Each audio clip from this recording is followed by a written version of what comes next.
This meeting is being recorded. We'll be doing a roll call of any votes that are taken. We'll open it up first. Do we have any public comment? Okay, seeing none. We have the September 28th minutes to review. So I take that as somebody did not agree with the minute. Art, is that you? Art.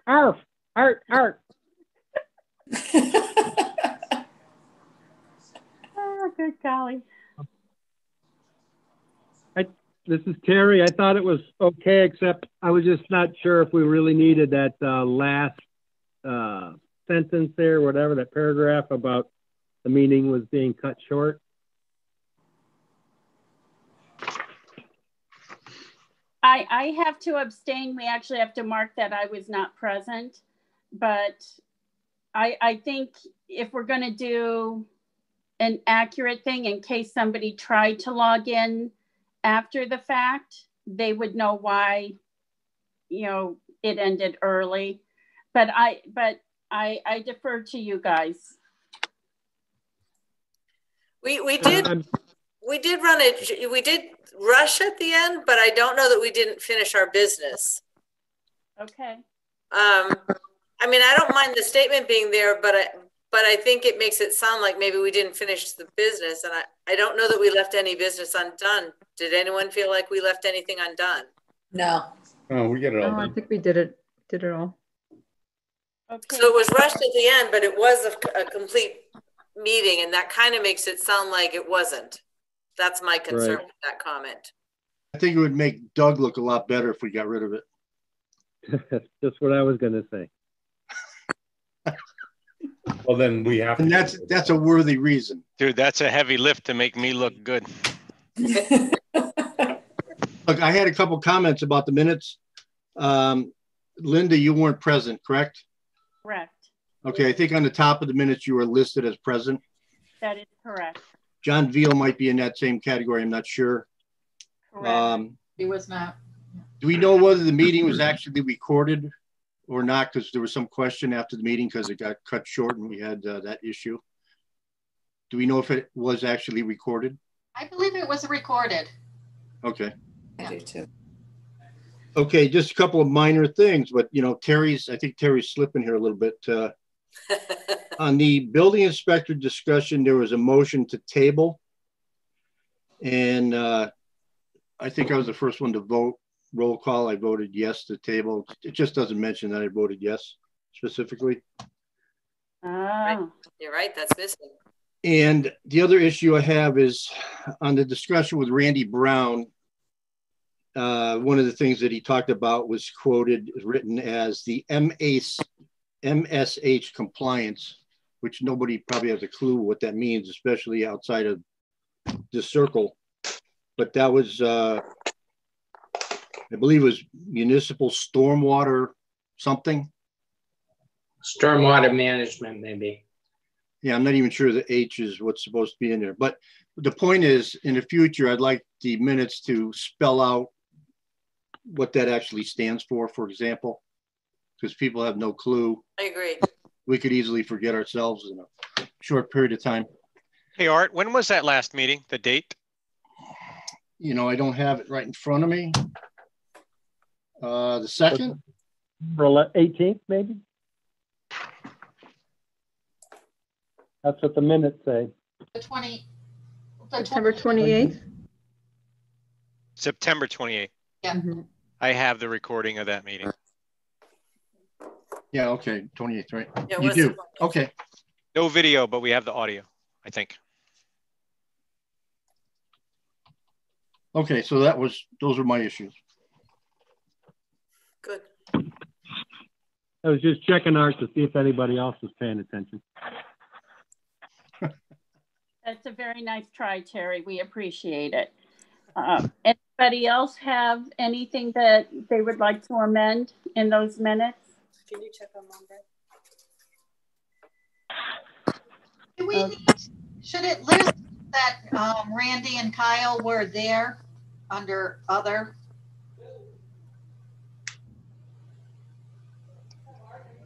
Yeah, I think that kind of stuff should be mentioned, Yeah. spelled out, I think, I agree.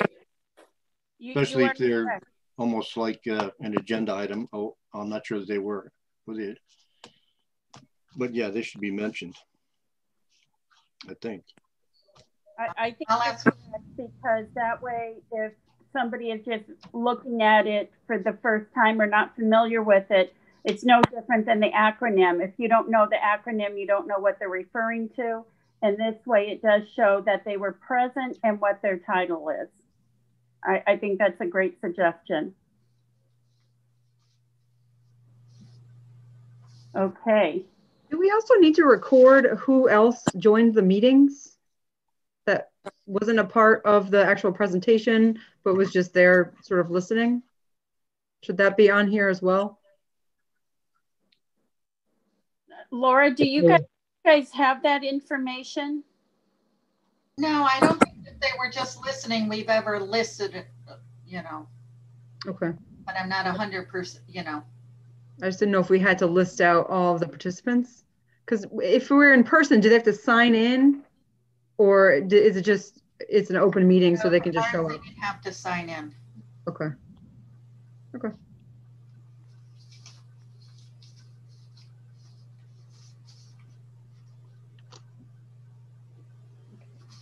I think that's a really good question, though, Carrie. I'll pose that to Carl and to Robin too. Okay. Oh, right. Laura, I'm sorry. I see someone in the waiting room. Am I supposed to let them in now? Oh, no, that's me. Okay. Well, either one of us could. Sir. Two jobs here.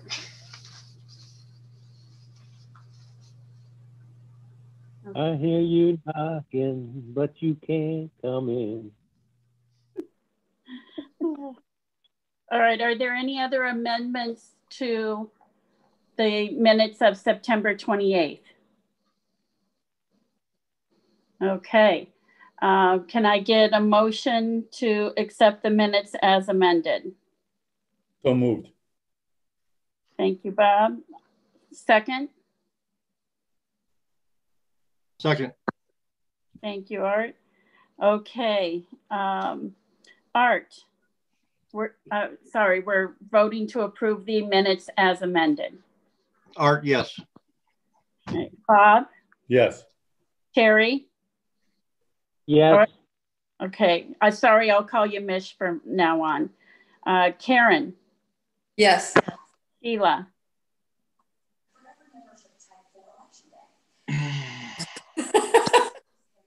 Sheila? Okay, how about Carrie? It's away. Yes. Okay. And Sheila, are you back? Okay, we'll go without Sheila. We still have there, and I need to abstain. Okay. All righty. On to future business, which is the roundtable. That's going to be on November 19th at 5:30. Did everybody get the email on that from the school district and Carl? Yes. Okay. All right. So I will not be in attendance as of this moment. If something changes, I'll let you guys know. Okay. And their only agenda on it is just the FY22 budget stuff. Shouldn't take probably more than an hour or so. Okay. Next new business is the MMA conference in January.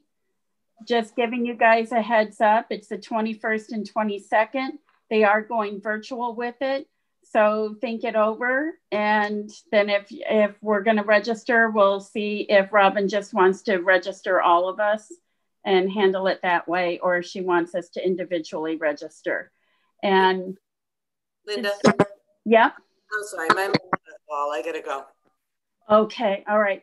Good luck. You'll be okay. All right. Bye, dear. Bye. I don't know how to sign. Yeah, let's just say leave, or it should say just leave.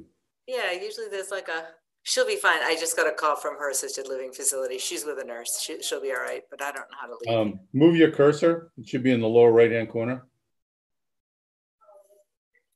Let's see. Oh yeah. Bye. See you later, guys. Sorry. Linda, just out of curiosity, are they charging for the convention? They are. It's $85 for the 2 days. Okay, so they did reduce it then. Okay. And, yeah. And is that an all-day event, or is it just certain seminars you can sign up for? How is it going to be structured this year? I glanced at it. I thought that they said you could sign up for certain seminars, and I would assume you would need to do that because they've got more than one seminar going on at the same time.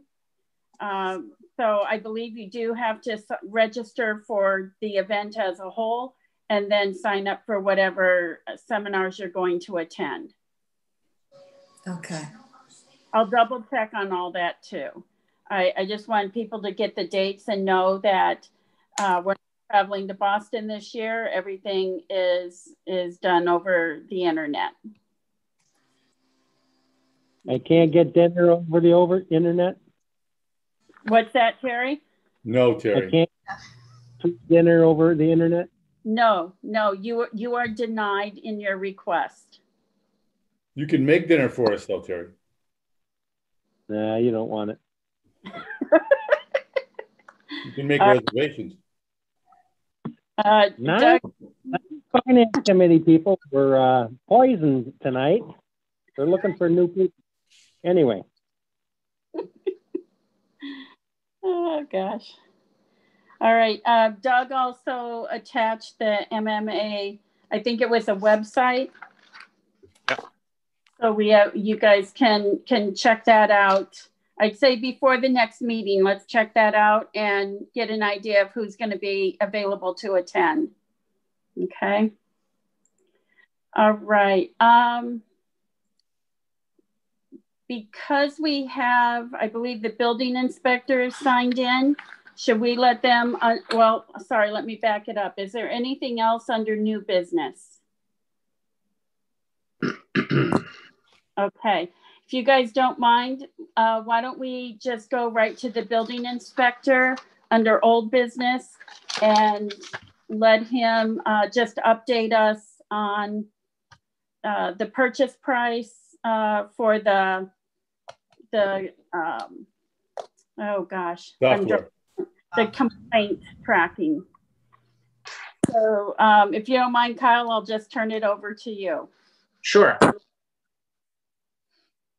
So I put in for a complaint tracking program attached to our Permit Eyes application, which we use online permit tracking and permit software.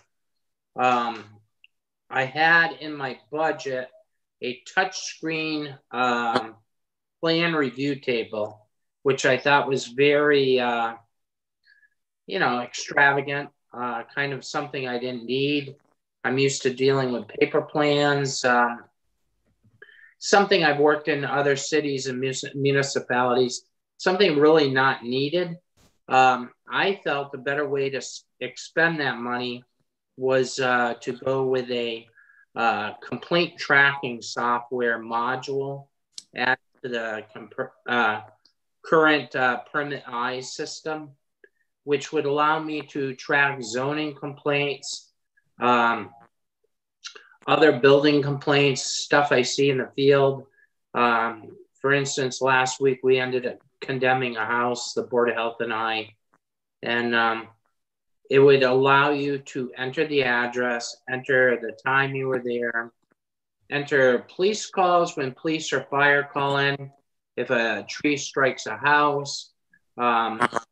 It would allow you to put photographs and notes in, along with the regular zoning complaints. So it's something that could be used on a daily basis pretty much.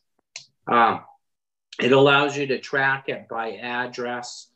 So when somebody later sells that property, if they call in or an attorney calls in, hey, have you ever had anything on this address? You'd have complete records of it. Also kind of keeps like a little tickler file of what you're working on. So in other words, if you have multiple complaints against properties, unregistered cars, any number of reasons, it's always right before you. And I worked with it in other municipalities. It really is a good system. It's a good way to go. Even if it's a referral to another department, it allows me to log it that I noticed a problem was present and it was referred to another department, such as, sewer smell from a bad septic, possible issue with the fire department. And then the other departments can also log on to it and see, if there's a problem on a certain address. And the cost, it was a one-time fee of $3,310. I negotiated it down to $2,900 for a $610 savings. That's the one-time fee. The annual maintenance of that extra module is $1,630. But as I pointed out before, I did increase the fees in the department. So running the same fee schedule, it was anticipated if we just did the increase for the last calendar year, it was in an increase of about $24,000. So there's plenty of money to do it. Plus with deleting the I-plan table, which I see no need for, that was budgeted at $7,500 for an expenditure. Okay, and do we know for the other departments in town hall, do we know what the fee is for them to be able to have access to the information you guys put in? I think they can all look at it. They cannot all enter information. That would be another module, say, for health department. I think that personally, from working in Northampton and other municipalities, I think Southwick should strongly look at that, because while you're thinking of more money put out in the long term, it definitely reduces your manpower hours and makes for a very efficient department. All right, so if they stay in the view only mode, then there's no additional fee and they can still get the information that they need. Yes, that's correct. Okay. All right. Any other questions from anyone? I had a question, kind of a general question regarding e-permitting and any kind of electronic data collection that town hall is involved with. Is that information permanently stored? It is, sir. It's supposed to be stored on the cloud right now. I don't know if the town has backup servers that also store it. I'm not privy to that. I know in other jurisdictions I worked in, they also have their own storage, but I believe we do pay for plenty of storage with the system, yeah. Okay, and specific to your department and your function, say you have a complaint for a zoning violation, do you ultimately identify a resolution to the problem? Not always, no. If there is one. If there is one, you work towards it, and it wouldn't be certainly entered into that system. Because I think in terms of your responsibility to the public, that your record should obviously reflect a certain degree of accuracy, because that information, if you tag a property with a certain issue, that property becomes permanently marked, so to speak. And it's important for you as well as anybody else using electronic data, you know, collection or recording or however you want to describe it. Mm-hmm. Important that you make very sure that you reflect accurately what's going on with that property. I don't think you're writing a note or opinion as a condemnation of a certain property. You're writing it at the time, this is what you observed. Oftentimes you will attach photographs as supporting documentation, but it's at the time you observed this. Now, how much of that is accessible to the general public from a public view of the system? I don't think they can view a lot of that. It's more an internal function. Okay, but then getting again back to the resolution, that's what's important. I wasn't talking about what data you collect. What I'm concerned about is that there's a resolution and it's accurately reflected. And well, I'm not, Doug. I know there always is a resolution. For instance, if I take a case to court, you don't know what you know the judge will decide. You don't know what the ultimate resolution of the case will be. I understand that, but there will be a resolution, and your department, as any other, should reflect that as part of your responsibilities. I don't care if it's 2 years down the road or 5 years down the road, that data should ultimately be reflected back in your software, in your information. I think that's a responsibility that comes along with this electronic permitting. Doug, do you know, Doug Moglen, do you understand if any of this is available to the public? Any of this internal permitting and that sort of thing, and complaint? I don't know what the process would be, but it has to be by definition. Just so you could walk into the building inspector's office today or the town clerk's office and request that data, and you're entitled to it, right? Under the, you know, Open Records Act or Public Information Act, right? So we have to provide that data. Okay, so that's making my point. That's why it's important that it's accurate. Yep. Even if it's an issue that continues over months or years, that's your responsibility to make sure as best you can that whatever's in your files accurately reflects the current status of an issue. Because other people can access that information and it could be used, you know, for various purposes, I assume. Not that that's my issue, but that's the importance of accurate information is paramount, I think. That's good policy too, Art. Yes. I don't think you retain me as your building inspector to keep inaccurate files. So of course that is part of my job. No, and I was suggesting that was what was happening. It's just that e-permitting and all that stuff is kind of a newer process. Yeah. And these are issues that need to be thought about when we're utilizing them. Well, any time today that we write an email or a text message to anyone, we need to think about what we write. That's for sure.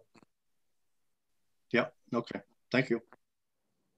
So you've been using the e-permitting software for how long now, Kyle? In your town, the current program, the Full Circle Technology, since June 1st. I have certainly dealt with it in other communities, yes.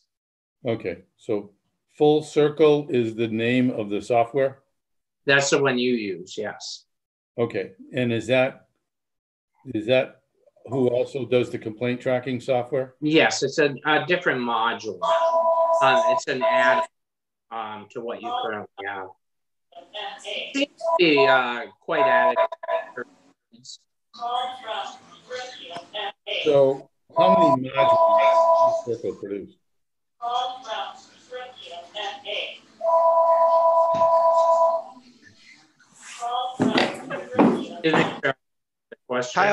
Kyle, I'm sorry. June 1st of which year? It was at least a year of 2018 or 19? No, June 1st of this year, I joined you. Right. But when did we start using the e-permitting in the town of Oh, Southwick?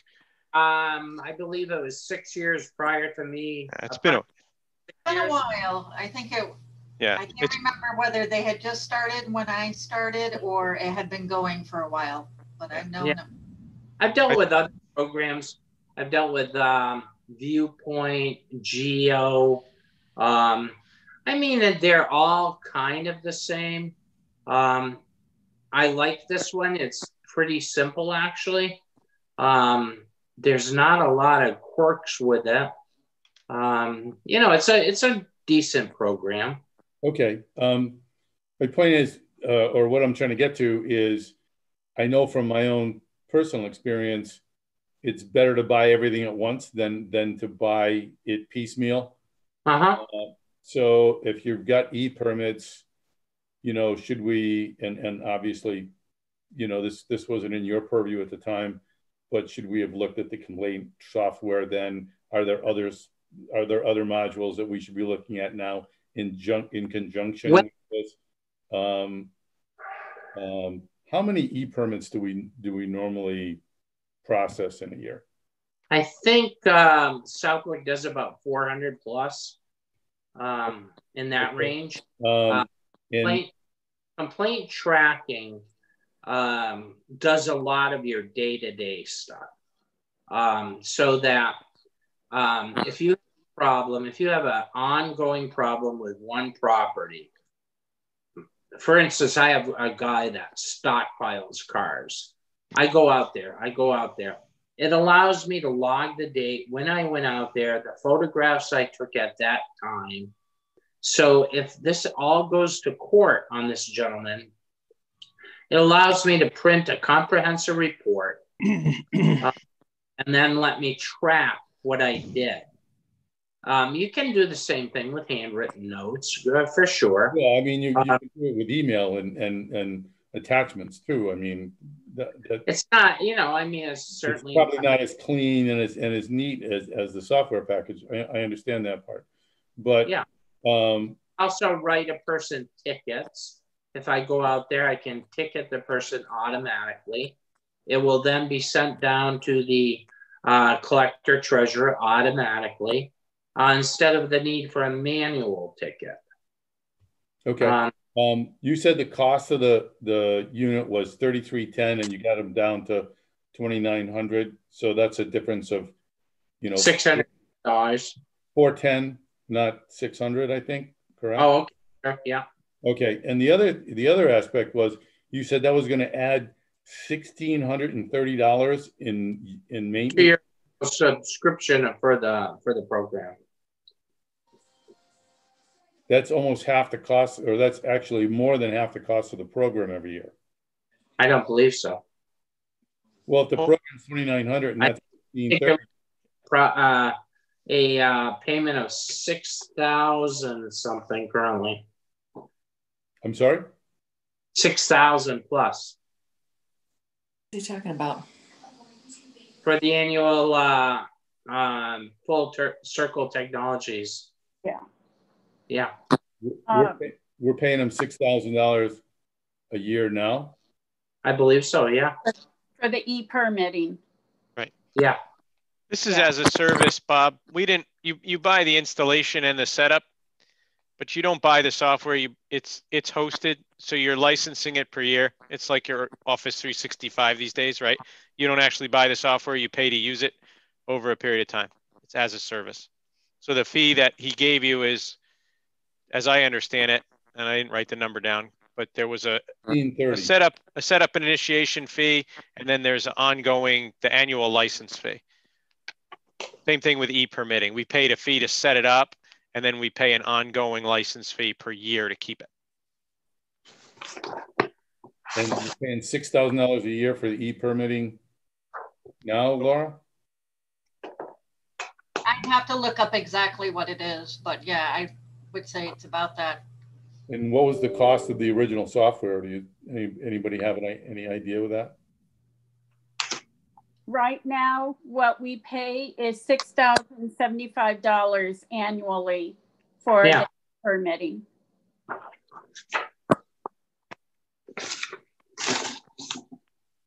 Wow. It sounds exorbitant. But, you know, Doug, how does that compare with what you experienced? It's hard to say. I mean, it's very, very specific kind of stuff, right? This is not like Office 365 or something where everybody and their brother uses it and you have millions of users. Yeah, and I pay $100 a year or something. Yeah, right. But this is something where it's probably unique to Mass, or, you know, certain areas where, you know, depending on building code and so on and so forth, and the whole permitting process, it also has to get configured per your kind of your town organization, so that you have the right sign-offs on your building cards, such as they were, and so on and so forth. So the market is much, much smaller. So it's hard. You have to be sure that you're realizing the value of it. And, you know, so far the feedback that I had from Art Lawler, and Scott's only been here, Mr. Scott's only been here a year or less than a year, so I haven't had a chance to go over it. But with Art, he absolutely said that they were getting the value out of it as far as the money they were spending versus the efficiency around the process, and getting all the other departments to be on the sign-off cards, and less strife and so on and so forth, that one didn't sign the card or this one wasn't on the card and all this other stuff. And well, I mean, we had some of the vagaries around COs and stuff like that. I mean, if we had a cost-benefit analysis where, hey, this is saving us a person because we're spending this $6,000 a year plus the, you know, whatever input it is to put in there, you know, I mean, that's a tangible, you know, what do I want to say, empirical evidence. But, you know, I don't know. I'm not familiar enough with the process to say yay or nay. I understand economies of scale. So yeah, I agree with you. You know, it's not. I think it's kind of a no-brainer. I'm coming in here arguing the fact to do away with an I-plan table that I think is a total waste of money. A total waste of money. There's no reason for a community of 10,000 population to pay for a I-plan table that most cities do not have. So I came in here asking for this module, and, you know, if you don't agree with it, you don't agree with it. I don't care. I think. Sorry, go ahead. I was going to say, our job is to look at the finances. Our job is not to say whether it's. I understand that, sir. Yeah. I understand that. So when I look at something that's going to cost us, and I understand that you're taking $10,000 out of your budget to help pay for this, and there's $3,000 in the initial purchase and $1,630 a year. So in 5 years, we've used up actually less than 5 years. In like 4 years with the maintenance or licensing fees, that's exhausted the $10,000, and then it's just a module that keeps on giving, and licensing fees could increase as well. So, you know, I want to get the town into something that, you know, is in Alberta. I was trying to make my department more efficient. Right. Okay. So if you don't agree to it, no hard feelings. I still don't want the I-plan table. I've worked in larger cities. We do not have those. It's a waste of money. So you can save the $7,500, and you know, we don't need to proceed with the tracking software for the complaints. I mean, it's what you guys see fit to do. I think personally, it's money well spent. But if you you know, ultimately agree not to go along with it, that's your decision. But that I-plan table is a total waste of money. I would not do that. So you can have it back in your budget. I can't even imagine upkeep on that I-plan table. So whatever happens with the rest of this, you know, that's fine too. Okay. Kyle, how do you track the complaints currently? On a paper pad.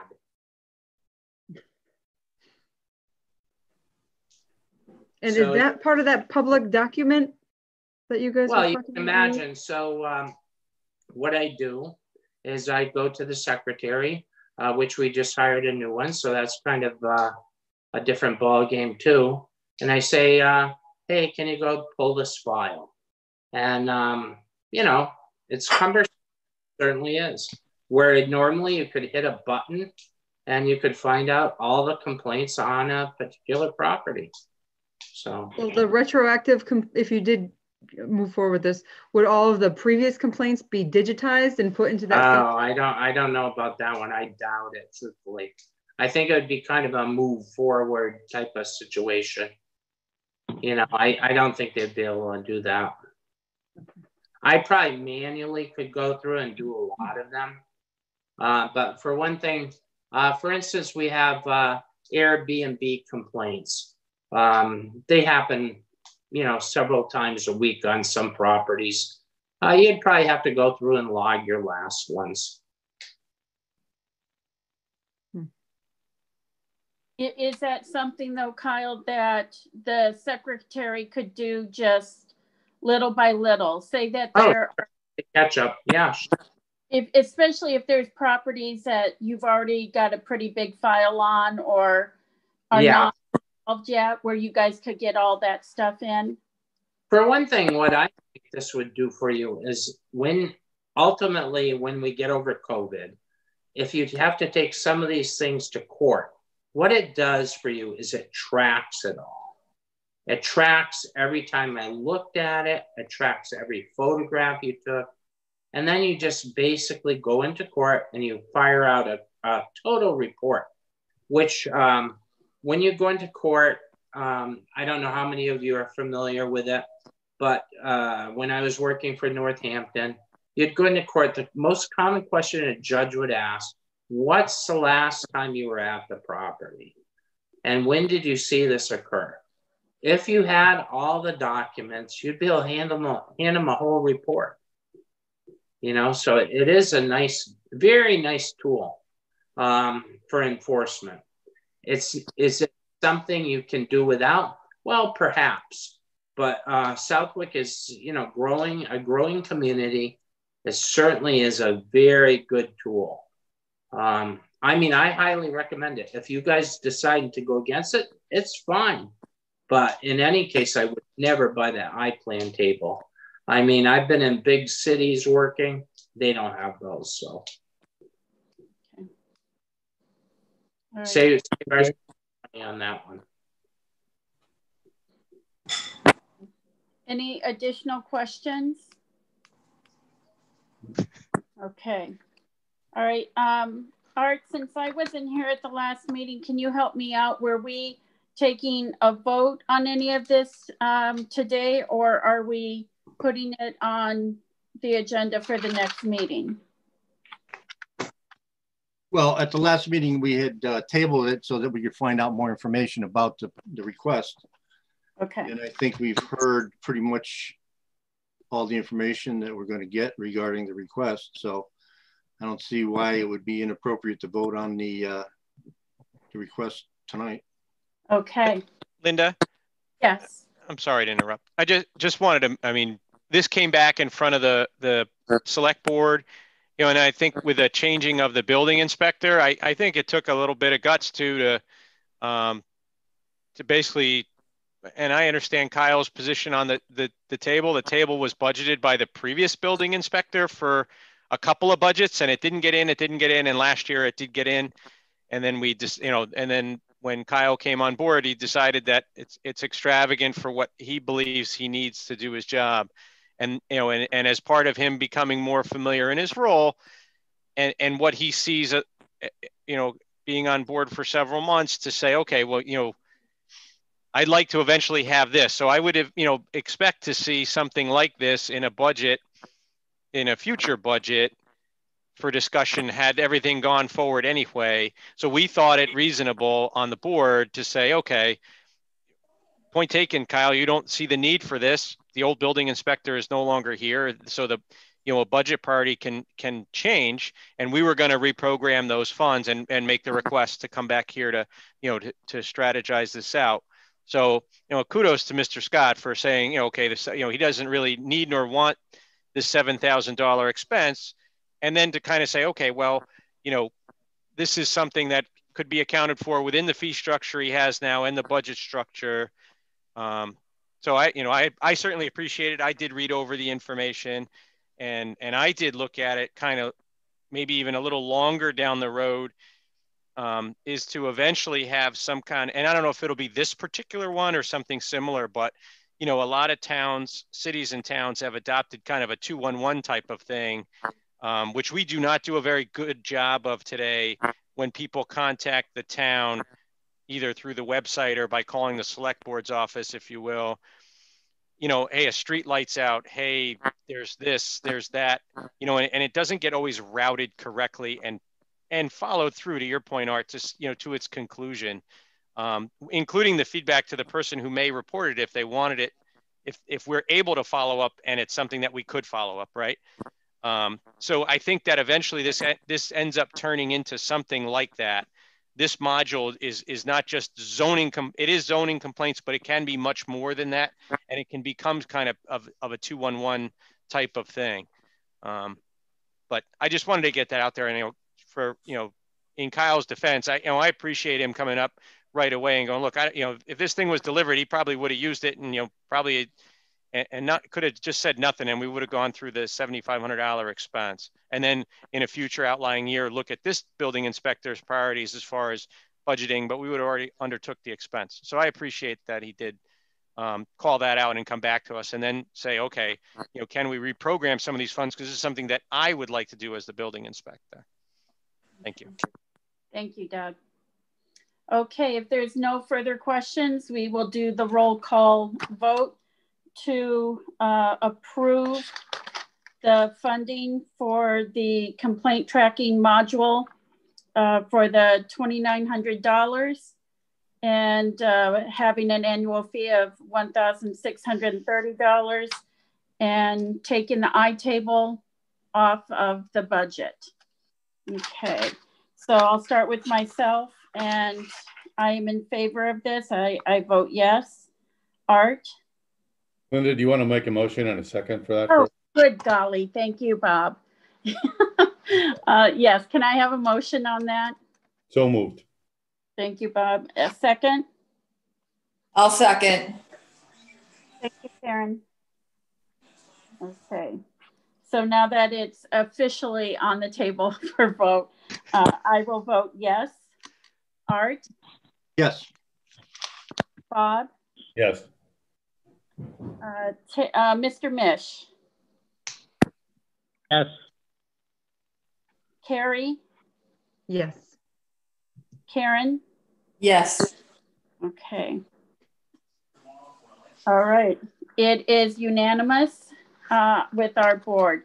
So, I would Doug, like board, and I'm sorry if I came across at times a little testy, but when I believe in something, I like to push it. Don't ever let it happen. Kyle, while you're here, do you want to address the fee expense for the electronic inspection system? Because that was on the agenda for you. You mean for a new electrical inspector? Or? No, it says update user fee expense for electronic inspection system building inspector. I'm not sure who put that in, sir. Oh, okay. All right. Yeah. I don't think it was worded properly. What I was looking for is just what the annual fee would be for this module, and if the other departments had to pay the user fee also. Okay. All right. I thank you all. Right. Thank you. Thank you, Kyle. Bye-bye. Okay. Where do we stand with this now? Has the select board already made their vote on it, or does it go to you guys now? I think it has to come back to us because we wanted to make sure that you guys were in agreement with what we were thinking to do. And okay. I wanted to thank you all. That kind of was an interesting way for it to go. And maybe there was this whole Zoom thing. Sometimes it gets it's hard to always get a read on some things. So I appreciate the time you spent on this and trying to get your arms around what's going on here. And like I said, I appreciate, what Kyle was trying to do and trying to to be efficient with the town's funds. Well, Doug, I mean, I agree with you. I mean, I applaud any department head who's going to repurpose monies and doesn't need something somewhere and wants something other. Unfortunately, it's not. Oh, there you go. It's not a situation where it's, you know, dollars for dollars on a capital equipment thing. This is an ongoing, you know, $1,600 a year expense just for this one module. And I think that, yeah, you're right.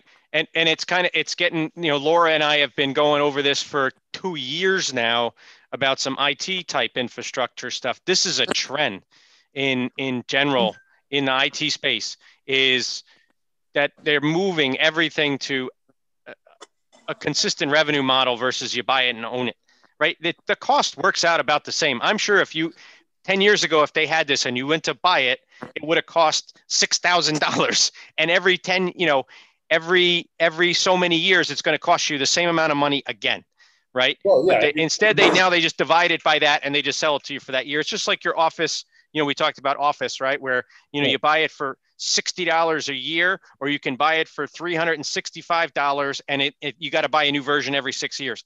It's the same money, but from operationally, how do you handle that, right? That's not part of capital budget anymore. It becomes an operational budget. So your capital expenses come down and your operational goes up.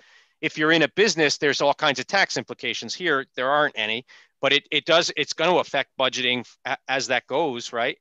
Over time, your operational budget increases and your capital budget would decrease on IT type stuff. It's just totally a trend. And, you know, the e-permitting, Office 365, email, blah, blah, blah. It's all going to as a service. It's almost the only way to buy it now. Because for-profit companies like the stability of revenue, seeing revenue come in over time, and they, you know, basically they take the same amount of revenue but it comes in every month or every year from a customer instead of waiting 6 years to get another pile of money. So it kind of funds the operation on a go-forward basis. Okay. I understand the dynamic.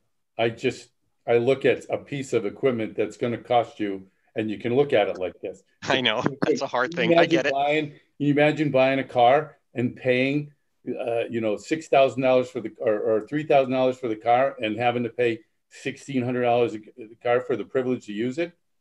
Well, I guess, yeah. I mean, I personally, for some things, yes, some things, no. There are plenty of people that lease a car and they have an $800 a month payment for a lease on a car. And after 3 years, they drop the car off and they got nothing to show for it. They get a new car and they pay $800 a month for the next car for 2 years or 3 years. And they do it again and again. It's the exact same thing. In a way, if you look at it, they're renting a car, and just like you're buying this as a service. You know, leasing a car is a car as a service. You don't have anything to show for it at the end of your lease. You turn it in. Right. And yeah, okay. Never mind. I'm done. I don't want to take everybody's time up with this. Thank you, gentlemen. Thank you. Nice try, Terry. Yeah, nice try. Okay, so we will move on with our old business. And Art, if you could give us an update on the fire station. I don't think there were any leaks during the snowstorm. That's fabulous. No, actually, they're moving towards substantial completion in the next week or two. And everything has been going pretty well. There's been a few minor add-ons for work and a few minor deletes, things that they decided they didn't have to do. There's no substantial financial changes anticipated as of right now. So the project is going well, I would have to say, overall. That is fabulous news. The idea of them not having any leaks is, yeah, really, really nice. Okay. All right, and then the next meeting is next Tuesday then. For the fire department? Yeah. Yeah, I guess, yeah, they've been doing every Tuesday. Okay. All right. Does anybody have any questions regarding the fire station? Okay. Does anybody have anything else to go under old business? All right, we are moving along. We have our reserve fund transfer, the $25,000 for cleaning up the storm back in, when was that one? Was it the first week of October? October 7th. October 7th, okay. All right, does anybody have any questions regarding that? Was there a state of emergency called on that? So we could, is there any way for us to get any state or federal money to reimburse us on that? I don't think so. Okay, thanks, Doug. I kind of knew the answer to that question, but I had to ask. Yeah. Okay, can I have a motion to move forward on the $25,000 of the reserve fund transfer for forestry? So move. Second. All right. Linda, yes. Art? Yes. Bob? Yes. Mish? Yes. Carrie? Yes. Karen? Yes. Okay. Passes unanimously. We'll all go down and take care of that paperwork then. And that brings us to the end of our meeting almost. We have to set a new meeting date, or next meeting date. We could go with, I'm sorry, go ahead. Terry, we're actually starting to get into the budgeting time. The thinking is, I don't think I've seen anything like new come out with the assignments for the, what do you call it, the liaisons. Yes. So I don't know if that can get reworked and you know, sent out to us so that we know who we're supposed to contact, you know, pre-budget, which isn't now, but that it will creep up on us quickly. So it will be. And Terry, just so you know, you might want to be afraid because you and I were thinking alike. But I did email Robin to send that list out to us today, but with her being ill, you know, obviously she couldn't do it, but she'll be sending that updated list out to us when she returns to work. okay, so we should put that on as an agenda item for next meeting. Okay. We'll have to, you know, hand some off and, you know, and somebody to grab a few, so. Okay. Okay, we'll review that again and then get everybody contacting the departments that they're assigned with and get an idea of what's going on with the budgets there. Okay. All right, so we'll get that. For our next meeting date, we could go with November 30th. Or possibly December 7th. Does anyone have a preference?